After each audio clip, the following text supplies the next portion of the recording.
नमस्कार साथियों, मैं हेमंत बघेल आप सभी का बहुत बहुत स्वागत करता हूं मेरी इस YouTube चैनल में। हमारे अतीत में बहुत सी घटनाएं घटित हुई है और बहुत सी घटनाओं से हमें काफी प्रेरणा भी मिलता है। तो ऐसे ही तमाम घटनाओं को मैं सरल भाषा में कहानी के रूप में आप लोगों के समक्ष प्रस्तुत करने की कोशिश करूंगा इस चैनल के माध्यम से। और आज इस चैनल पर ये मेरा पहला वीडियो है जिसमें मैं छत्रपति शिवाजी महाराज ने किस तरह से अपने प्रतिद्वंदी अफजल खां का अंत किया, तो इस बारे में मैं आप लोगों को सरल भाषा में बताने की कोशिश करूंगा।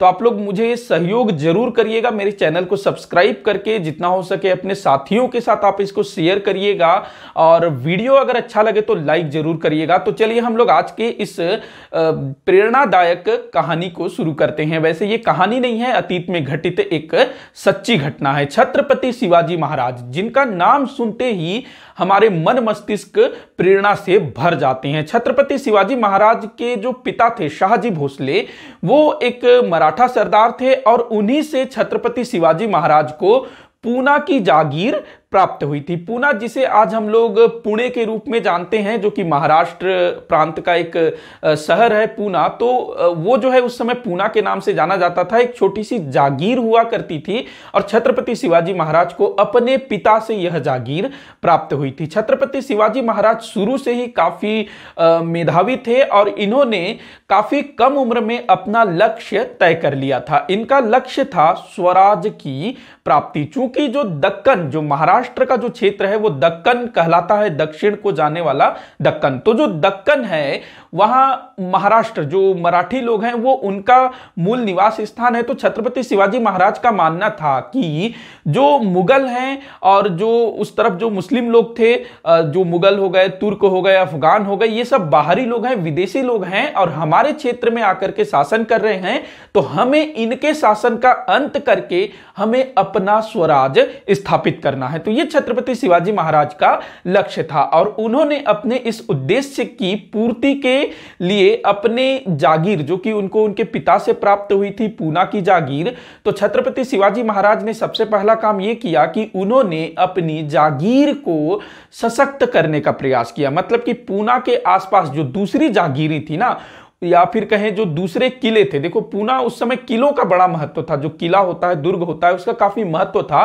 तो पूना के आसपास जितने भी किले थे उनको उन्होंने जीतना शुरू किया। अब देखिएगा, दक्षिण में उस समय दो बड़े राज्य थे, एक था बीजापुर, एक था गोलकुंडा, और इस समय मुगल वो भी दक्षिण में काफी सक्रिय थे। अहमदनगर, जो कि किसी समय में बीजापुर और गोलकुंडा का विरोधी राज्य हुआ करता था, उसके सभी क्षेत्र पर मुगलों ने अधिकार कर लिया था। अब जब छत्रपति शिवाजी महाराज ने अपने आप को सशक्त करना शुरू किया तो उन्होंने इन राज्यों के, मतलब कि मुगलों के, बीजापुर के, इनके किलों पर भी अधिकार करना शुरू कर दिया। क्योंकि देखिएगा, अगर छत्रपति शिवाजी महाराज को दक्कन में अपने आप को स्थापित करना है, अपनी शक्ति को बनाना है, अपनी शक्ति को बढ़ाना है, तो वो कहां करेंगे? उस तरफ के जो दूसरे राज्य हैं उन्हीं के क्षेत्रों को जीत करके उस पर अपना वर्चस्व कायम करेंगे ना, पानी में थोड़ी ना अपना अधिकार करेंगे। हालांकि उस समय अभी जो है ना समुद्र, वो काफी महत्वपूर्ण है, लेकिन उस टाइम पे उतना ज्यादा उस पर ध्यान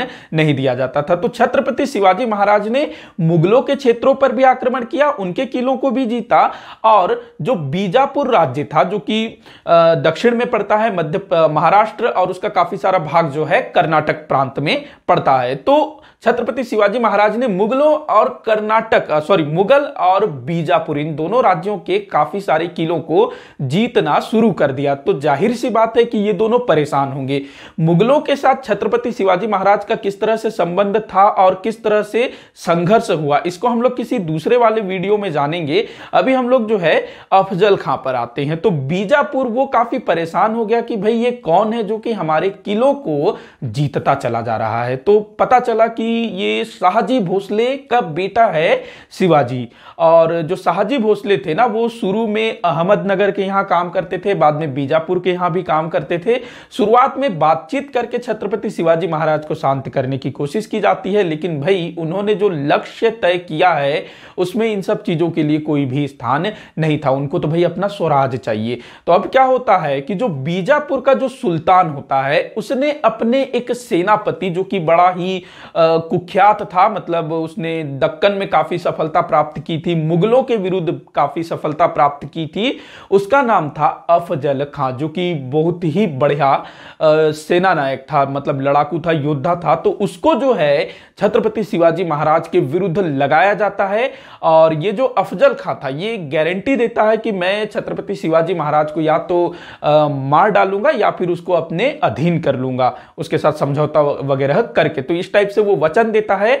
और अफजल खां उसको जो है बीजापुर के सुल्तान की तरफ से 10,000 सैनिक दिए जाते हैं। तो जो अफजल खां है वो उन 10,000 सैनिकों के साथ बीजापुर से छत्रपति शिवाजी महाराज के विरुद्ध निकल पड़ता है। अब यहां पर एक मजेदार बात देखिएगा, जिस समय अफजल खां बीजापुर से निकलता है ना 10,000 सैनिकों के साथ, तो यह सूचना छत्रपति शिवाजी महाराज को मिल जाती है। देखिए कैसे, जो छत्रपति शिवाजी महाराज के जो आध्यात्मिक गुरु थे जिनका नाम था गुरु रामदास, तो उनके कुछ शिष्य ना बीजापुर में थे और उन शिष्यों ने बीजापुर में हनुमान मंदिर के पुजारी के माध्यम से कविता के रूप में गुप्त रूप से संदेश छत्रपति शिवाजी महाराज के पास पहुंचा दिया कि अफजल खां बीजापुर से एक बड़ी फौज लेकर के आपके विरुद्ध निकला है। तो इस तरह की सूचना छत्रपति को मिल जाती है। मतलब जो छत्रपति शिवाजी महाराज थे वो पूरी तरह से चेत जाते हैं कि बीजापुर जो है उनके विरुद्ध कार्यवाही करने के लिए अफजल खां को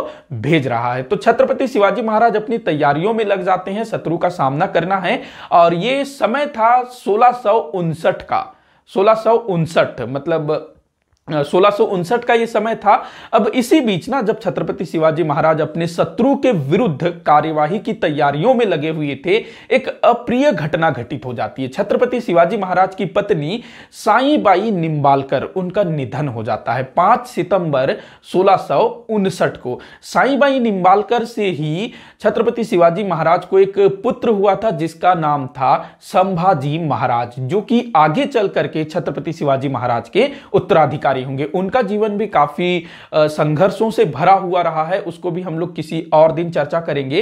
तो साईबाई निंबालकर जी का निधन हो जाता है 5 सितंबर 1659 को। तो जाहिर सी बात है छत्रपति शिवाजी महाराज को दुख होता होगा, लेकिन यह जो समय था वो शोक मनाने का नहीं था। और छत्रपति शिवाजी महाराज इस बात से भली भांति परिचित थे कि भाई अभी शोक मनाने का समय नहीं है। और वो हालांकि कुछ समय शोक तो जरूर मनाएंगे, आदमी कितना ही बड़ा कठोर दिल क्यों ना हो, लेकिन वो जो है अपने प्रियजनों के मृत्यु पर शोक जरूर मनाएगा। छत्रपति शिवाजी महाराज ने भी कुछ दिन शोक किया, लेकिन जल्द ही वो अपने लक्ष्य की ओर अग्रसर हो गए। और अगले ही महीने मतलब कि 5 सितंबर 1659 को साईबाई निंबालकर जी का निधन हुआ था। तो इसके अगले ही महीने लगभग अक्टूबर को ये लोग जो हैं छत्रपति शिवाजी महाराज 7,000 घुड़सवार और पैदल सैनिकों के साथ निकल पड़ते हैं अफजल खां के विरुद्ध।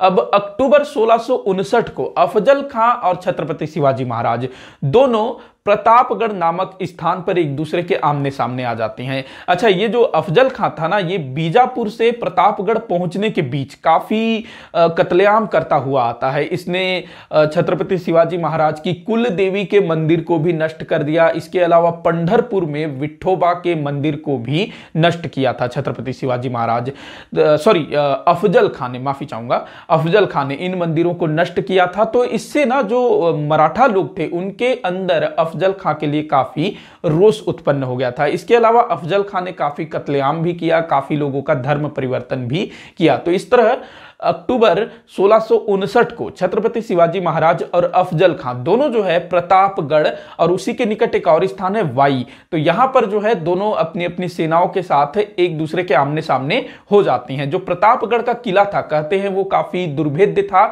जहां पर छत्रपति शिवाजी महाराज और उनके सैनिकों ने डेरा जमाए हुए थे। और ये जो स्थान था वो आमने सामने की लड़ाई के लिए बिल्कुल भी सही नहीं था। मतलब कि अगर युद्ध होता है और जीत किसी की भी हो, काफी नुकसान होगा, जीतने वाले का भी नुकसान होगा, हारने वाले का भी नुकसान होगा। तो ये जो है दोनों ही योद्धा अच्छे से जानते थे। छत्रपति शिवाजी महाराज भी इस चीज को जानते थे और अफजल खां भी इस चीज को जानते थे कि अगर युद्ध हुआ तो काफी कत्लेआम होगा, काफी मारकाट होगा, जीत करके भी कुछ यहां हासिल नहीं होगा। तो इस तरह से जो है काफी दिन चलता है। अब दोनों तरफ से जो है समझौते की बात चलना शुरू हो जाती है कि किसी तरह से समझौता हो जाए, जाए, संधि हो जाए, छत्रपति शिवाजी भी मतलब कब तक यहाँ ऐसे पड़े रहेंगे, तो कुछ समझौता हो जाए तो आगे बढ़ा जाए, इस टाइप से। और अफजल खां के मन में भी आता है कि भाई समझौता हो जाए, आखिर कब तक यहाँ ऐसे पड़े रहेंगे। तो अब जो है दोनों पक्ष समझौते के लिए तैयार हो जाते हैं और अफजल खां के पास एक मराठा सरदार जो कि अफजल खां का साथ दे रहा था, कृष्ण भास्कर उसका नाम था, और ये एक तरह से ना छत्रपति शिवाजी महाराज का ही आदमी था जो कि अफजल खां से जा मिला था। तो ये अफजल खां की तरफ था कृष्ण भास्कर।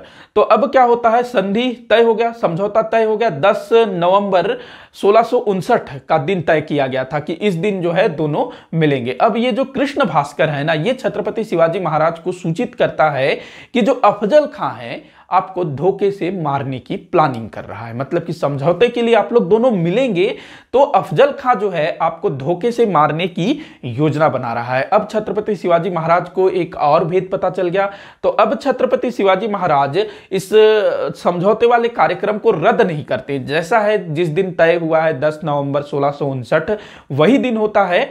और छत्रपति शिवाजी महाराज चूंकि उनको पता चल गया है कि अफजल खां उनको धोखे से मारने वाला है, तो छत्रपति शिवाजी महाराज यहां पूरी तैयारी के साथ जाते हैं। वहां वो एक ढीला ढाला कपड़ा पहनते हैं जो उस जमाने में पहना जाता था, तो ढीला ढाला कपड़ा पहनते हैं, बाह जो ऐसे बाजू भी होता है ना कपड़े का, तो वो भी काफी ढीला ढाला होता है। और उस कपड़े के अंदर उन्होंने जंजीर से बनी हुई, लौह धातु की जंजीर से बनी हुई कवच पहन रखा था, शरीर के अंदर में ऐसा कवच पहन रखा था उन्होंने, ताकि अगर कोई उन पर छुरा तलवार कुछ से भी वार करे तो कवच जो है उनको सुरक्षित रख सके। इसके अलावा सिर के ऊपर, ये जो सिर है, सिर के ऊपर उन्होंने लोहे की एक टोपी पहनी और उसके ऊपर फिर उन्होंने पगड़ी डाल दिया, मतलब अगर कोई सर के ऊपर हमला करने की कोशिश करे तो उस तरफ से भी उनको कुछ नुकसान न हो सके। तो ये था अपने लिए एक सुरक्षा का इंतजाम करना। अब छत्रपति शिवाजी महाराज ने क्या किया, चूंकि उन्होंने ढीली ढाली आस्तीन वाली कपड़े पहने हुए थे, ये जो आस्तीन है ढीला ढाला वाला पहना था, तो उन्होंने क्या किया, एक तरफ जो है अपना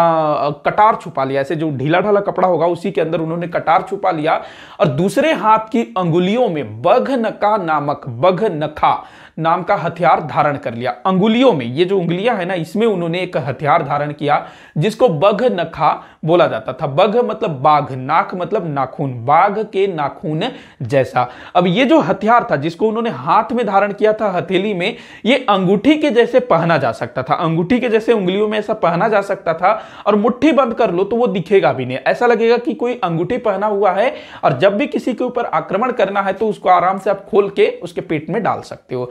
तो अब जो है छत्रपति शिवाजी महाराज पूरा तैयार हो लेते हैं। इसके अलावा जो समझौता होना था उसमें यह था कि दोनों तरफ से जो है बिना हथियार के आएंगे, मतलब अफजल खां भी बिना हथियार का आएगा, छत्रपति शिवाजी महाराज भी बिना हथियार के आएंगे, सैनिक वगैरह कोई नहीं आएंगे, तो इस तरह से जाना था। लेकिन छत्रपति शिवाजी महाराज ने क्या किया, अपने साथ अपने कुछ सैनिक साथ लेकर के गए जो कि छुप करके आसपास, मतलब उनसे ज्यादा दूरी पे नहीं, आसपास जो है जहां उनको जगह मिला वहां वो छुपते चले गए। अब जो है वो टाइम आ गया दोनों के मिलने का। अब जो है अफजल खां मतलब वो मन ही मन बड़ा गदगदा रहा था होगा कि भाई अब तो आज ये जो शिवाजी है इसका तो खेल खत्म, मैं तो आज इसको मार ही डालूंगा, ऐसा वो अपने मन में बड़ा सोच ही रहा था होगा।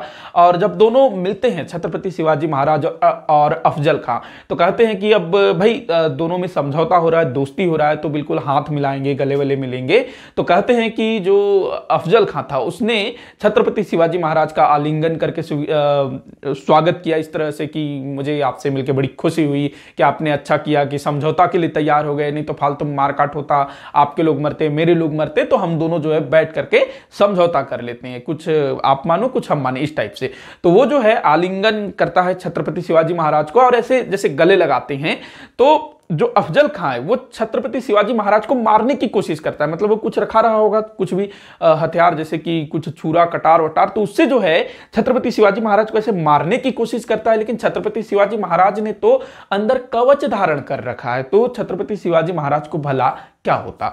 तो अब जो है छत्रपति शिवाजी महाराज को जो बताया गया था कि जो अफजल खां है वो धोखे से आपको मारने वाला है, तो छत्रपति शिवाजी महाराज ने देख लिया कि भाई ये तो मुझे मार रहा है लेकिन मार नहीं पा रहा है। तो अब जो है छत्रपति शिवाजी महाराज वो अपना काम शुरू करते हैं। जो हाथों में उन्होंने बगदका पहन रखा था उसको खोलते हैं और उसके साथ वो जो है उसके पेट पर वार कर देते हैं, जिससे अफजल खां का पेट जो है फट जाता है। उसके बाद फिर दूसरे हाथ में वो कटार छुपाए हुए थे वो भी निकाल लेते हैं और अफजल खां को वहीं ढेर कर देते हैं। इसके बाद जो छत्रपति शिवाजी महाराज के जो सैनिक आसपास छिपे हुए थे वो लोग भी बाहर आ जाते हैं और जो एक दो सैनिक जो अफजल खां के साथ आए थे उनको भी मार दिया जाता है। इसके बाद फिर अफजल खां का जो शिविर था ना वहां पर फिर मराठों द्वारा आक्रमण कर दिया जाता है। और ये जो आक्रमण था आकस्मिक हुआ था, अचानक से हुआ था, क्योंकि उनको तो लग रहा था कि दोनों के बीच समझौता हो रहा है और इस तरह के किसी भी आक्रमण के लिए वो तैयार नहीं थे। और ये जो आक्रमण है अचानक हुआ था, तो जो अफजल खां के सैनिक है उनको कुछ समझ में ही नहीं आता है और यहां पर जो है बीजापुर का जो सैन्य दस्ता जो भेजा गया था वो लगभग खत्म हो जाता है। बाकी जो बचे खुचे होते हैं वो सब भाग जाते हैं। तो इस तरह से छत्रपति शिवाजी महाराज ने अपने एक शत्रु जो कि बीजापुर राज्य द्वारा उनके विरुद्ध भेजा गया था बड़े ही चतुराई पूर्वक, अगर छत्रपति शिवाजी महाराज वहां थोड़ा सा भी अवेयर नहीं होते तो हो सकता था कि अफजल खां उनको मार देता। लेकिन अफजल खां कुछ करता उससे पहले छत्रपति शिवाजी महाराज ने ही उसको मार डाला। तो इस तरह से छत्रपति शिवाजी महाराज ने अपने शत्रु का दमन किया और अफजल खां के वध के बाद ना छत्रपति शिवाजी महाराज का जो प्रतिष्ठा है वो काफी बढ़ गया, क्योंकि जो बीजापुर राज्य था उस समय दक्कन का काफी शक्तिशाली राज्य हुआ करता था। हालांकि लंबे समय से मुगलों के साथ उसका संघर्ष चल रहा था और मुगलों के सामने थोड़ा सा वो टिक नहीं पा रहा था। तो इस तरह से जो बीजापुर के जो सेनापति थे अफजल खां उसका सफाया हो गया और इसके बाद जो है इस तरह की कोई बहुत बड़ी सेना बीजापुर द्वारा छत्रपति शिवाजी महाराज के विरुद्ध नहीं भेजी गई। हाँ, मुगलों ने काफी कोशिश की छत्रपति शिवाजी महाराज को झुकाने की, लेकिन मुगलों का भी वही हाल हुआ जो कि बीजापुर का हुआ, जिसके बारे में हम लोग अगले किसी वीडियो में जानेंगे। तो आज का जो वीडियो है यहीं पर समाप्त होता है। आप लोग मुझे कमेंट करके बताइएगा कि मेरा ये प्रयास आप लोगों को कैसा लगा और इस तरह अतीत में घटित घटनाओं को इस तरह से सुनना और मेरे द्वारा सुनाना आपको कैसा लगा जरूर बताइएगा। और इस बारे में आप अपने साथियों को भी जरूर जानकारी दीजिएगा मेरे इस वीडियो को शेयर करके। और आप इस आज का जो किस्सा जो घटना मैंने सुनाया इसके बारे में आप लोगों की क्या राय है, या फिर अगर मुझसे कोई गलती हो गई, मिस्टेक हो गई, तो इस बारे में भी आप मुझे कमेंट बॉक्स के माध्यम से जरूर बताइएगा। और आप अपने सुझाव भी मुझे जरूर दीजिएगा। जैसे कि अगर आप किसी घटना से संबंधित कोई किसी घटना के विषय में अगर आप लोग जानना चाहते हो तो मुझे कमेंट करके जरूर बताइएगा, ताकि मैं आप लोगों के साथ उसको साझा कर सकूं। तो वीडियो फिलहाल यहीं तक। वीडियो को आखिर तक देखने के लिए बहुत बहुत धन्यवाद।